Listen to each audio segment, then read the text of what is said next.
안녕하세요. 크리스천 영상학교는 저는 신목사입니다. 오늘 하나님은 우리네 교회에 신앙의 새판을 짜라고 명령하신다라는 제목으로 생각해 보겠습니다. 성경은 하나님의 말씀이죠. 그리고 말씀이 하나님이라고 하셨습니다. 하나님은 말씀으로 존재감을 드러내시고 증명하시기 때문입니다.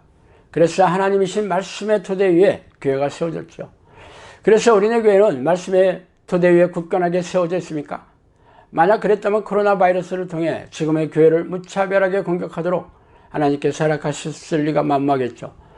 전염병은 기근과 전쟁과 더불어 하나님이 징벌하시는 기본적인 도구입니다. 그러나 교회에서 끊임없이 크고 작은 확진자가 나오고 있지만 그동안 하나님께 폐역한 죄악을 지었다고 자복하고 회개할 생각조차 없죠. 안타깝고 답답한 일입니다. 그래서 잘못된 신앙관을 가르치는 우리네 교회 모습들을 한번 살펴보도록 하겠습니다. 먼저 영접기도와 주일 성수로 재는 구원의 잣대는 거짓말이라는 것이죠.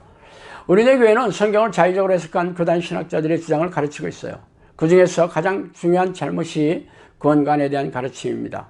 우리네 교회는 3분짜리 영접기도를 하고 주일 성수를 하면 구원을 받았다고 가르치고 있지만 이 교단 교리는 새빨간 거짓말입니다.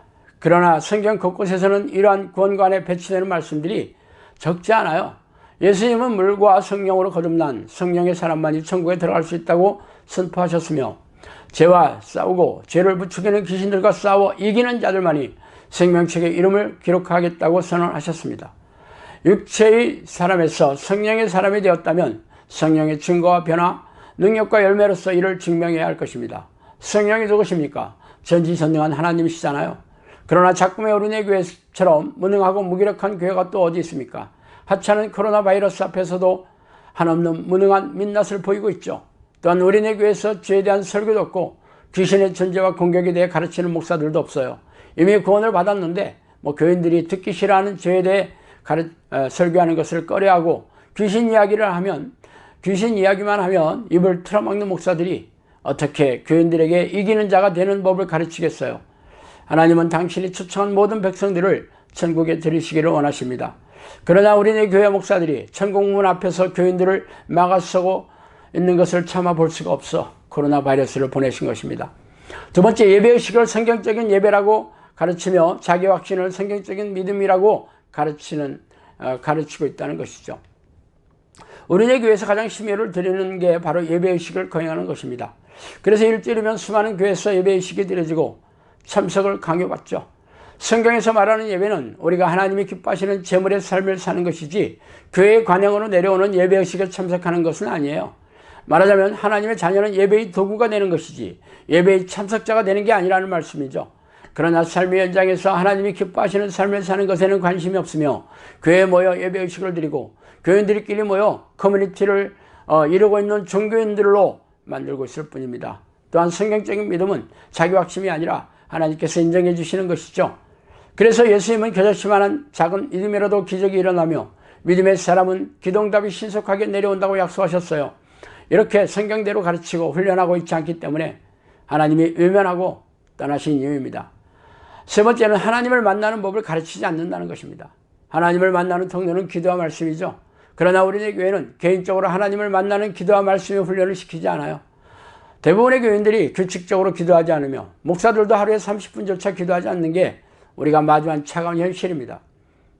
기도하는 소수의 교인조차 하나님과 사귀는 기도가 아니라 자신의 요구사항을 큰 소리로 외치고 있을 뿐이죠.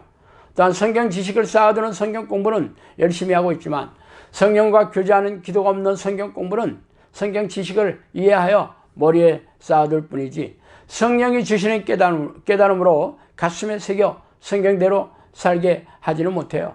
그래서 교인들은 성경을 배우는 목적이 성경대로 사는 것이라는 것을 잊고 있죠. 사도 바울은 쉬지 말고 기도하며 예수님도 항상 깨어서 기도하라고 명령하셨습니다. 그러나 성령과 교제하는 기도하는 법을 가르치지 않는 교회에서 성령과 동행하는 사람을 양육할 수가 없잖아요. 이외에도 우리네 교회가 성경대로 가르치지 않고 종교의식에 참석하고 희생적인 신앙행위라는 종교인들만을 양선하고 있는 게 참 안타깝죠. 코로나 사태는 이러한 우리네 교회의 잘못된 행태를 갈아엎어버리고 있습니다. 코로나 바이러스는 교회 건물에 모여 예배의식을 드리면서 덕담과 위로 축복과 격려로 도배한 설교에서 은혜를 받는 이러한 종교 행사를 더 이상 할 수 없도록 만들기 때문입니다. 그러므로 이제는 골방에 들어가 은밀하게 하나님을 만나야 합니다.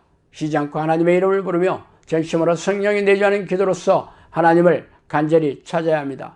또한 성경을 읽고 성령이 주시는 깨달음으로 가슴에 새겨 성경대로 살려고 몸부림쳐야 합니다. 성경의 위인들은 기도와 말씀으로 하나님을 만나서 교제하는 영적 습관으로 성령과 동행하는 삶을 살면서 놀라운 성령의 능력을 통해 하나님의 뜻을 이루는 삶을 살다가 천국에 들어갔죠. 하나님은 코로나 때를 통해서 이제라도 당신이 하나님을 만나는 영적 습관을 들일 절호의 기회를 주고 계십니다.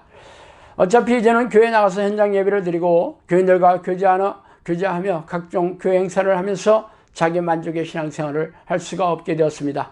세상 사람들과 같이 뉴스를 보면서 두려움과 불안에 떨다가 신앙심을 다 잃어버리고 죽불에 던져질지, 아니면 이 교회에 집에서 하나님을 전심으로 부르며 성령의 내주를 간구하는 기도의 습관을 들여서 성령과 동행하는 사람이 되어 놀라운 영적 능력으로 새로운 삶을 살아갈지는 오로지 당신의 선택에 달려 있습니다. 하나님은 코로나 때를 통해 우리네 교회와 교인들이 과거의 잘못된 신앙 관습을 버리고 힘없는 기도와 말씀의 습관으로 하나님과 교제하는 성령의 사람이 되는 새 판을 짜는 기회로 삼기 원하시기 때문입니다.